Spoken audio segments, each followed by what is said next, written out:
기업을 분배받은 장면을 보았습니다. 기업은 땅입니다. 하나님께서 여호수아에게 지파별로 땅을 분배할 때 어떤 방식을 취했는가 하면 제비 뽑기를 통해서 땅을 나눠 가지도록 했습니다. 제비를 뽑는다, 그 말은요, 12지파에게 땅을 취할 자격이나 권한이 있지 않고 하나님께서 하나님의 계획대로 각 지파에게 은혜로 땅을 주신다고 하는 의미입니다. 이스라엘의 전체 면적은요, 별로 크지가 않습니다.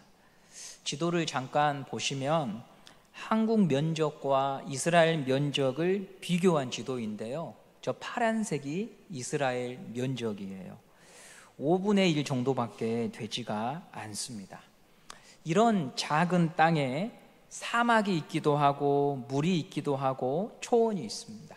사람들은 저마다 거주하고 싶은 좋은 땅을 선호할 것이고, 또한 더 많은 지역을, 다른 지파보다는 우리 지파가 더 좋은 땅을 취해야 한다는 생각도 가졌을 거예요.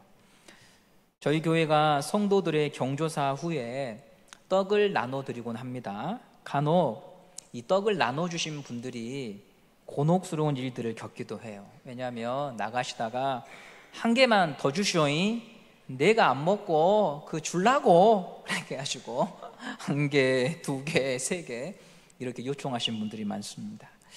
참석하지 못하신 분들을 챙겨드리기 위한 하나의 정이 있는 행동이실 거예요. 그런데 이런 요청이 한두 분이 아니고 10명이 되고 20분이 되시면 배급에 실패하게 됩니다.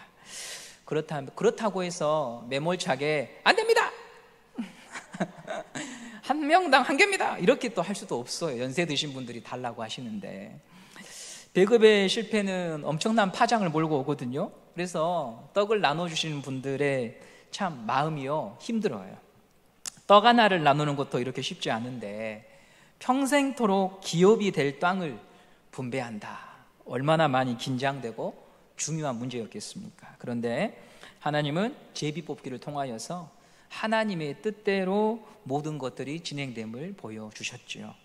이런 과정에서 유다 지파가 15장에서 땅을 분배받았습니다. 유다 지파는 앞서 우리가 살펴본 대로 실수와 수치가 가득한 과거가 있었죠. 창세기 38장을 통해서 보았습니다.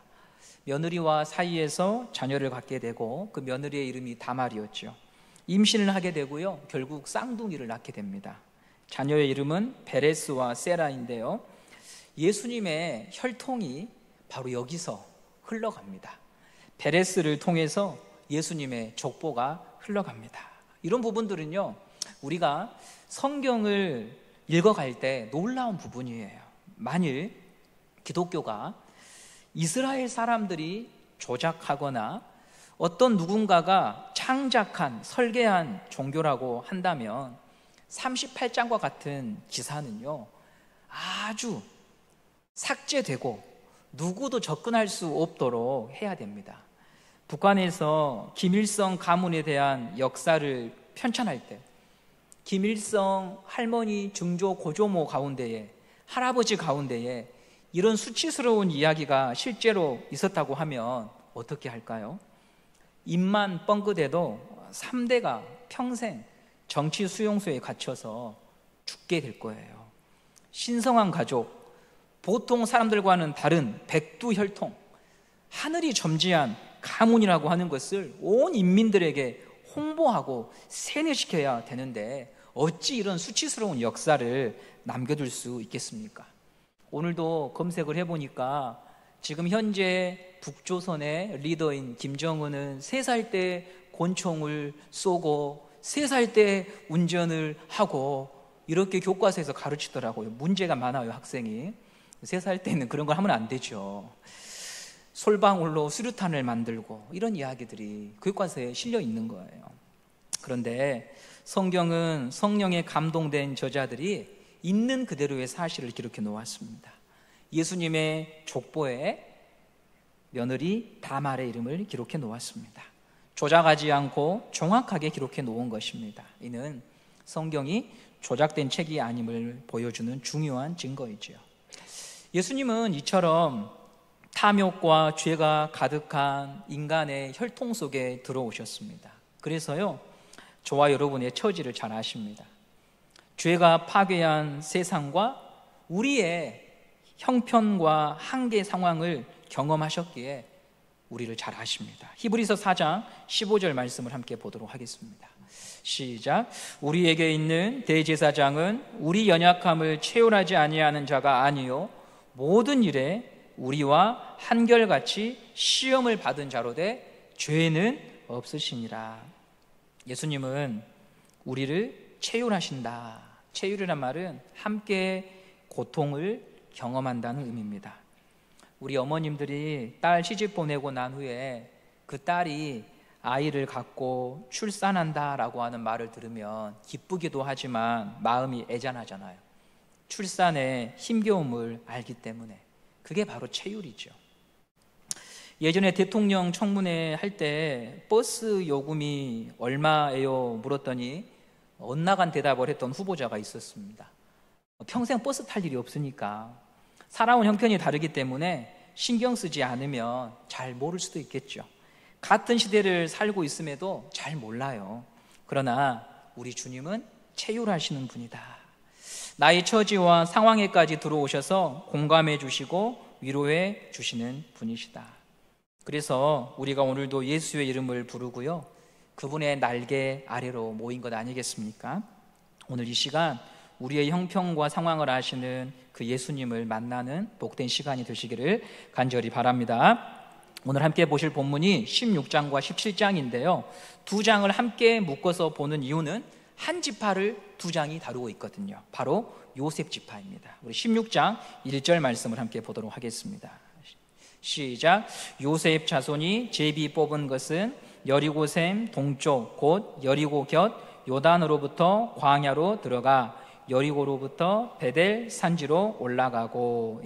유다 지파가 땅을 분배받고 나서 두 번째로 요셉 지파가 이제 땅을 분배받습니다. 요셉은 야곱의 12아들 가운데에 막내에서 두 번째입니다. 제일 막내는 누구냐면 베냐민입니다. 혹시 지난 시간에 제가 4명의 아들 순서를 외워두시면 좋겠다고 했는데 생각이 나시는지 모르겠어요. 첫째는 르우벤, 둘째는 시므온, 셋째는 레위, 넷째는 유다. 다시 한번 복습해 볼까요? 시작. 첫째는 르우벤, 둘째는 시므온, 셋째는 레위, 넷째는 유다. 그리고 나서 막내가 누구냐면 베냐민, 막내 바로 위 형이 요셉입니다. 요셉은 애굽으로 팔려가서 그곳에서 가정을 이루죠. 2명의 자식을 낳게 되는데 그 두 아들의 이름이 므낫세와 에브라임입니다.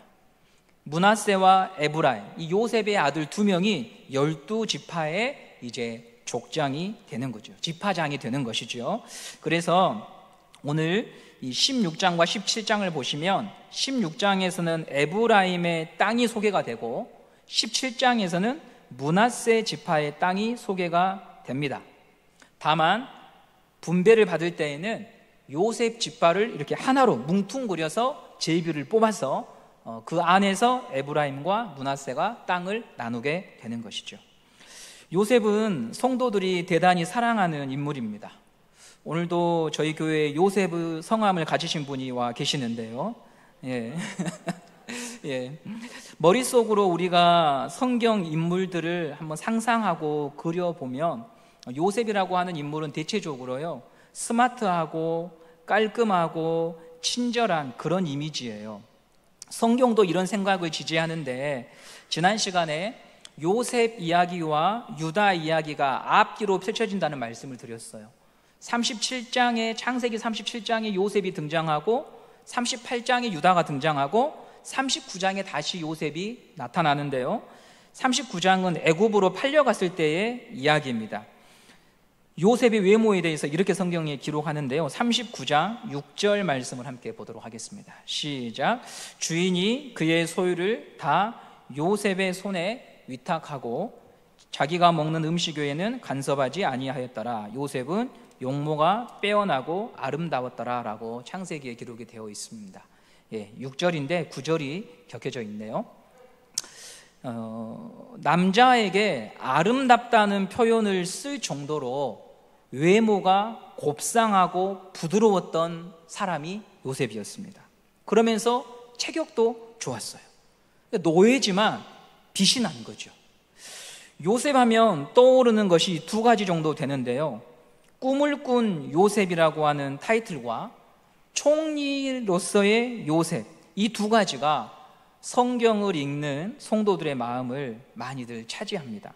그래서 내 아들이 어릴 때부터 꿈을 꾸고 준비해서 이 요셉처럼 쓰임받는 인생이 되기를 기도하시는 분들도 많지요.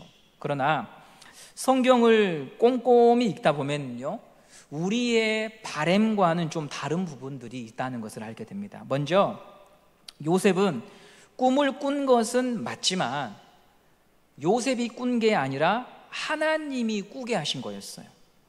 그 꿈은 우리가 흔히 말하는 무엇가 되겠다 이런 꿈이 아니고요, 하나님께서 앞으로 하실 일을 요셉에게 미리 보여주신, 우리가 신학적 용어로 말하면 계시에 관련된 꿈이었어요.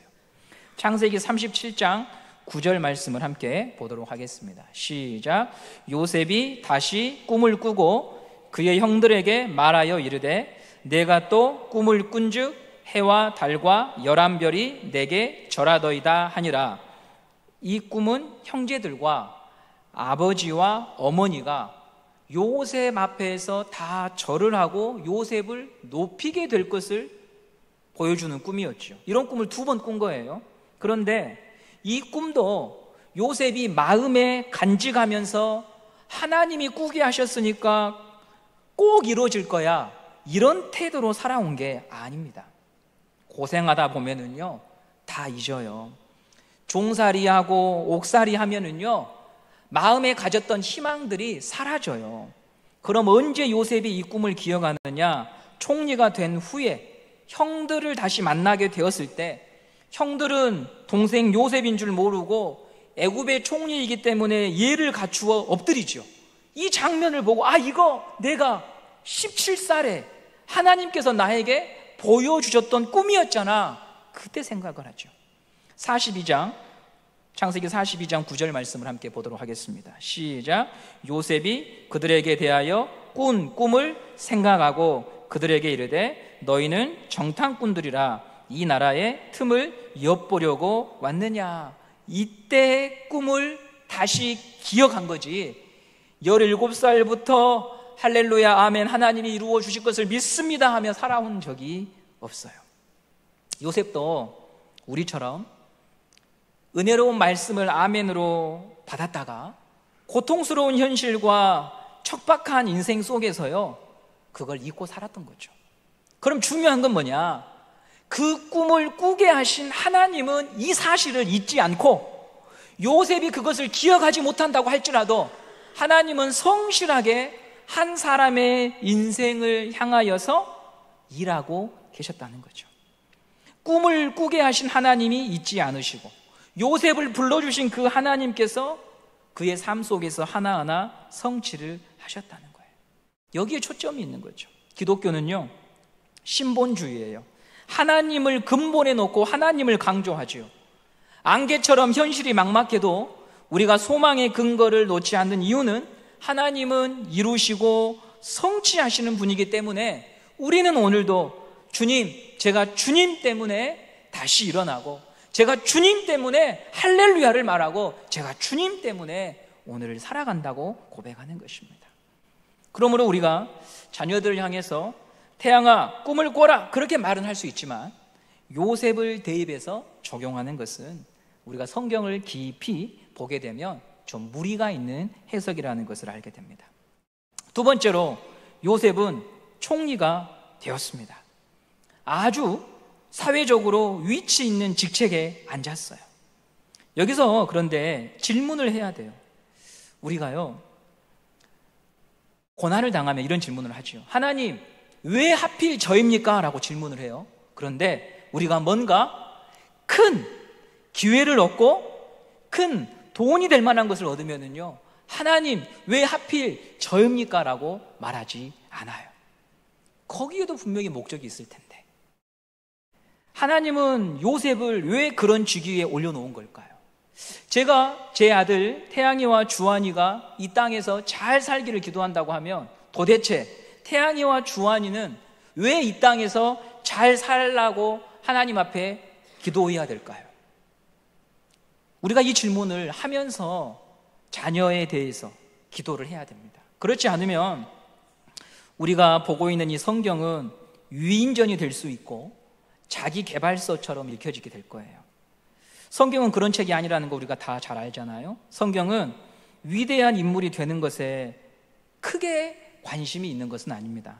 안타깝게도 명문대 입시 요강이나 저 미국의 아이비리그 대학에 입학하는 것에 대해서 성경은 말해주지 않아요. 오히려 우리가 성경을 보면서 많은 부분 차지하는 게 뭡니까? 예수 믿고 단명한 세례 요한, 참수당한 사도 바울, 사자의 밥이 되기도 했던 이름 모를 수많은 성도들, 예수님을 믿음으로 자신의 지위와 재산을 포기한 삭개오, 유대 공동체에서 예수를 믿는 것 때문에 쫓겨난 사람들, 진리를 지키기 위해 고난을 감수한 신앙의 선배들, 이런 분들의 이야기가 성경을 다 이루고 있거든요.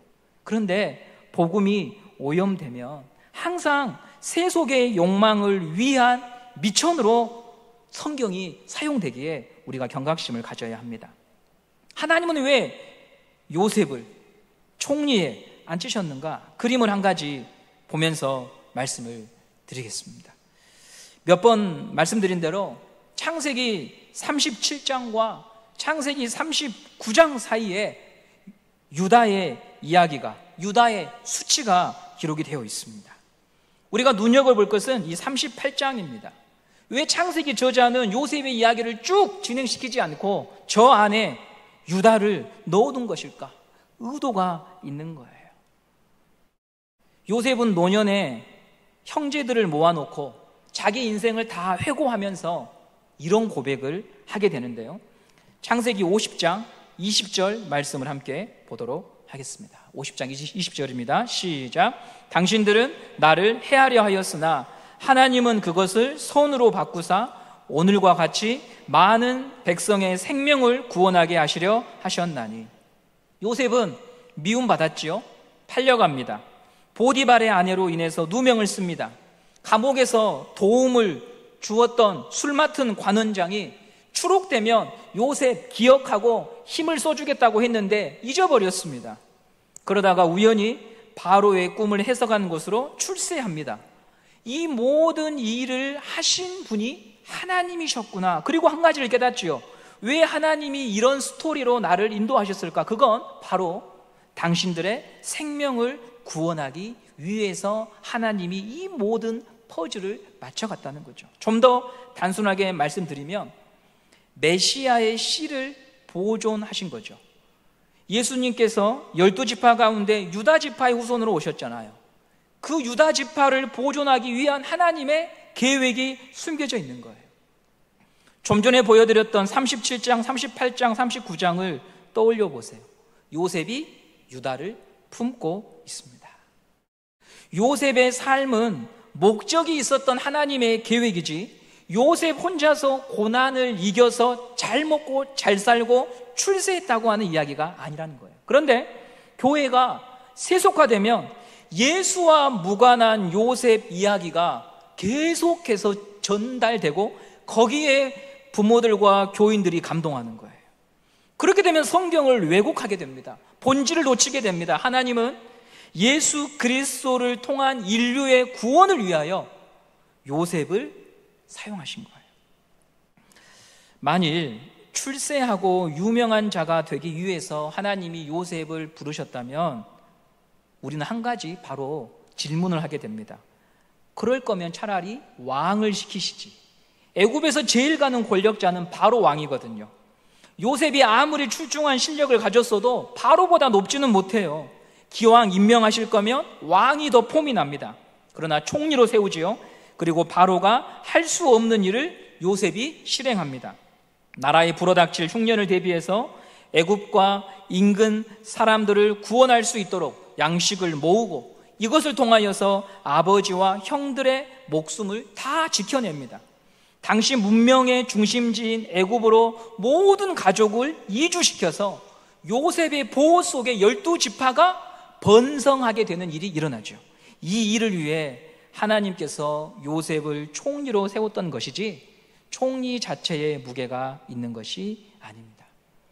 우리가 자녀를 향해 가져야 될 꿈은요, 요셉처럼 그리스도를 위해 쓰임받는 자녀가 되는 것입니다. 사람을 살리고 생명을 구원하는 일에 우리 교회가 그런 자녀를 키울 수 있는 교회가 되기를 간절히 소망합니다. 그런데 이것은 가만히 있어서 되는 일이 아니에요. 가만히 있으면은요, 오늘 여호수아 17장과 같은 일이 일어납니다. 여호수아로 넘어오면 오늘 우리가 읽었던 본문은 요셉 지파가 땅을 분배받는데요, 그들이요 지금 감사한 마음으로 여호수아 앞에서 땅을 분배받는 게 아니고 불만을 호소해요. 왜 우리에게 이것밖에 주지 않습니까? 왜 이것만 줍니까? 이게 지금 요셉 지파의 태도예요. 17장 14절, 여호수아 17장 14절입니다. 시작. 요셉 자손이 여호수아에게 말하여 이르되 여호와께서 지금까지 내게 복을 주심으로 내가 큰 민족이 되었거늘 당신이 나의 기업을 위하여 한 제비 한 분깃으로만 내게 주심은 어찌함이니까 하니. 요셉 지파는 두 지파로 구성이 되었다고 했죠. 에브라임과 므낫세입니다. 그런데 왜 우리는 두 지파인데 요셉 지파라고 하는 이름으로 한 분깃만 줍니까? 이게 요셉 지파의 불만이었습니다. 그런데 땅 분배는 여호수아의 생각으로 된 일이 아니라 하나님이 주도적으로 하신 일이에요. 여호수아는 순종만 하고 있지요. 그리고 요셉 지파가 주장한 이 불만은 정당하지 못해요. 왜냐하면 요셉 지파를 구성하는 므낫세와 에브라임 지파 중에 므낫세 지파는요, 약속의 땅에 들어오기 전에 땅을 하나 받았어요. 우리는 이 땅이 좋으니까 약속의 땅 안 들어가고 이 땅을 갖겠습니다 해가지고 땅을 이미 가졌어요. 그렇다면 땅이 두 곳이니 결코 작은 땅이 아니죠. 여호수아는 요셉 지파의 불만에 대해서 이렇게 답을 합니다. 15절 말씀을 함께 보겠습니다. 15절입니다. 시작. 여호수아가 그들에게 이르되 내가 큰 민족이 되므로 에브라임 산지가 너에게 너무 좁을진대 브리스 족속과 르바임 족속의 땅 살림에 올라가서 스스로 개척하라 하니라. 요셉 지파가 하나님의 은혜를 입어서 큰 지파가 되었다고 자기들이 고백을 합니다. 누구보다요 이 사실을 잘 아는 사람이 누구냐면 여호수아가 잘 알아요. 왜냐하면 여호수아는 에브라임 지파 사람이에요. 요셉 지파 사람입니다. 여기서 한 가지 알게 되는 것은 여호수아는 에브라임 지파에 속해 있지만 공과 사를 잘 구별하는 리더였다는 거죠. 팔은 안으로 굽고 가재는 개편이고 초록은 동색인데 여호수아는 자기가 요셉 지파에 속해 있으면서도 에브라임과 므낫세 지파에게 땅을 더 준다거나 이런 쪽으로 신경 쓰지 않아요. 하나님께서 자기에게 허락하신 대로만 순종하고 있죠. 여호수아는 공적인 것과 사적인 것을 잘 분별하고 있습니다. 그리고 이렇게 말하죠. 너희가 하나님의 복을 많이 받아서 큰 지파가 되었다면 감사해라. 그리고 분배받은 땅 중에 아직 점령되지 못한 곳, 그곳을 점령하면 충분히 모두가 다 거주할 수 있다. 그러니까 그곳을 점령해서 거주하면 된다라고 여호수아가 답변을 해요. 그러나 요셉 지파는 싸우고 싶지 않은 거예요.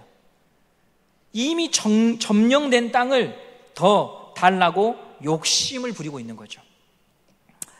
자, 이 17장은 우리들에게 자녀들에게 건강과 지혜와 물질과 만남의 복이 허락되기를 부모님이 기도하고 계시고 교회가 기도합니다. 그런데 오늘 본문 17장의 요셉 지파처럼 받은 것이 많음에도 불평과 불만으로 일관하고 평생토록 자기 입과 자기 배만 위해 살아간다고 하면 얼마나 하나님이 가슴 아프하시겠습니까? 그래서 우리는요, 자녀들에게 하나님에 대해서 가르쳐야 합니다. 따라서 할까요? 자녀들에게 하나님에 대해서 가르쳐야 합니다. 내가 누구이고 어떻게 살아가야 하는가에 대한 교훈이 하나님의 말씀에 담겨 있기 때문입니다. 세상에 두고두고 읽어야 될 명작들이 많이 있습니다. 다시 들어도 좋은 교훈, 가슴 떨리는 가르침들도 많습니다. 그런데 인간에게서 출발한 이런 학문들은 궁극적인 답을 주지 못해요. 명답은 되지만 정답은 아니죠. 사람은 어디에서 와서 어디로 가는가 묻고 질문하는 사람들은 많지만 답을 줄 수가 없습니다. 프란츠 카프카라고 하는 작가는 이런 말을 했습니다. 우리에게는 길이 없습니다. 우리가 길이라고 부르는 것들은 방황일 따름입니다. 이렇게 인생들은요, 저마다 명답을 하나씩은 갖고 있지만 정답은 아니기에 방황합니다. 그럴 때 예수님은 우리에게 오셔서 말씀하셨죠. 내가 곧 길이요 진리요 생명이다. 그러므로 우리 자녀들이요, 말씀을 통하여 예수님을 만나야 합니다. 저와 여러분들이 되도록 우리보다 나은 삶을 자녀들이 살기 위해 갖은 애를 쓰면서 교육하고 입히고 가르칩니다. 그런데요, 우리 모두 다 알고 있습니다. 내 힘으로 어떻게 해볼 수 없는 인생의 문턱을 내 자식도 반드시 만나게 될 거다. 잘 넘으면 좋겠지만 걸려 넘어지기도 할 거다. 누구도 함께 할 수 없는 인생의 위기를 만나게 될 거다. 그런 날에 하나님의 말씀을 들을 수 있고 하나님을 부를 수 있는 믿음이 있다면 그들은 거기서 인생의 결론을 내거나 포기하지 않을 것입니다. 하나님께 묻고 기다릴 것입니다. 아픈 무릎을 움켜쥐고 다시 일어나 걸어갈 것입니다. 훗날 그 모든 것 속에 하나님의 간섭과 계획이 있음을 고백하는 어른이 될 것입니다. 그러므로 우리가 지금 기도해야 될 것은 자녀의 성공이 아닙니다. 범사에 하나님을 인정하고 두려워하는 자로 살아가도록 기도해야 합니다. 빈곤할 때는 빈곤한 중에서 하나님을 인정하고 부요할 때는 부요한 중에서 하나님을 찾을 수 있어야 됩니다. 환난 속에서도 평탄한 속에서도 하나님의 손길을 인정하고 볼 줄 아는 자녀가 되기를 기도해야 되겠습니다. 그러면 고난도 슬픔도 실수도 하나님을 알아가는 스토리가 되어 나의 나된 것은 하나님의 은혜였다고 고백할 날이 오게 될 것입니다. 더불어 하나님이 나를 여기에 둔 이유는 누군가를 살리기 위하신 하나님의 계획이었음을 믿고 내 입과 내 배만 생각하는 것이 아니라 내 옆에 있는 사람들의 입과 배도 생각하면서 예수님처럼 돕고 일으키고 살리는 자로 살게 되는 길을 걷게 될 것입니다. 저희는 이런 자녀들을 양육할 수 있는 교회가 되기를 간절히 소망합니다. 주일날 아침 중고등부는 9시 예배를 드립니다. 예배를 드리다 보면요, 처음부터 끝까지 자고 있는 학생들이 있습니다. 설교가 지루할 수도 있겠죠. 그러나 그게 3개월, 6개월 계속되는 걸 통해서 상담을 해보면 새벽 2시까지, 3시까지 숙제하고 학원 다녀온 애, 그 애를 9시에 여기 앉혀놓으면 잘 수밖에 없는 거죠. 그래서 안타까워서 아무 말도 못해요, 여러분. 예배 시간에 어떻게 잘 수 있어? 이렇게 말하지 못합니다. 그게 지금 이 땅의 현실입니다. 그렇게 되다 보면 점점 이 아이는 이제 하나님에게서 멀어질 수밖에 없습니다. 왜냐하면 자녀들은 판단합니다. 우리 부모의 관심과 무게중심이 성적에 있는지 하나님을 믿는 것에 있는지 이미 판단하고 있거든요. 그래서 그 판단의 무게를 보고 그쪽으로 발걸음을 가게 될 수밖에 없는 것입니다. 여러분, 공부를 아무리 잘해도 인생의 문제를 홀로 풀 수는 없습니다. 아무리 똑똑해도 인생의 문제에 넘어질 수밖에 없습니다. 하나님이 우리를 도와주셔야 합니다. 하나님이 우리 자녀들의 인생에 개입하셔서 그들을 이끌어 주셔야 합니다.